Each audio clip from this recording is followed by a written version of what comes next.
আবারও বিয়ের সানাই টলিপাড়ায়। বিয়ের পিঁড়িতে বসতে চলেছেন ছোট পর্দার জনপ্রিয় অভিনেত্রী ডোনা ভৌমিক। টুম্পা অটোয়ালিতে কাজ করে তিনি জনপ্রিয়তার শিখরে পৌঁছেছিলেন। সেই থেকেই তাকে দর্শকরা টুম্পা নামেই চেনে। এছাড়াও ডায়মন্ড দিদি জিন্দাবাদ এবং মোম পালকের মতো হিট মেগায় কাজ করেছেন তিনি। তবে অনেকদিন হলো ছোট পর্দা থেকে দূরে রয়েছেন তিনি। নায়িকা এখন ব্যস্ত তার বিয়ের প্রস্তুতি নিয়ে। ইতিমধ্যে বিয়ের কেনাকাটা শুরু করে ফেলেছেন তিনি।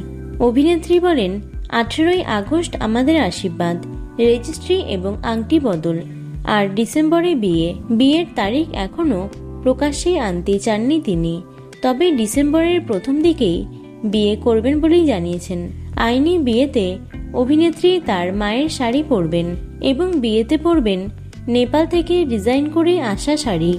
পাহাড়ে ঘুরতে গিয়ে দুজনের আলাপ হয়েছিল, তারপরে বন্ধুত্ব এবং প্রেম। অভিনেত্রীর হবু স্বামী সায়ন্তন মুখার্জি সম্পূর্ণ অন্য পেশার সঙ্গে যুক্ত।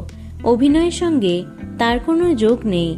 সুখবরটি সামনে আসতেই তাদের শুভেচ্ছা বার্তায় ভরিয়ে দিয়েছেন সকলে। সকলের একটাই কামনা, ডোনার নতুন জীবন সুন্দর হোক।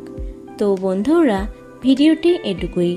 অভিনেত্রী ডোনা ভৌমিককে তোমাদের কেমন লাগে অবশ্যই কমেন্টে জানিও। ভিডিওটি লাইক এবং শেয়ার করো। এছাড়াও টলি দুনিয়ার অন্যান্য খবর পেতে চ্যানেলটি অবশ্যই সাবস্ক্রাইব করে রেখো। ধন্যবাদ।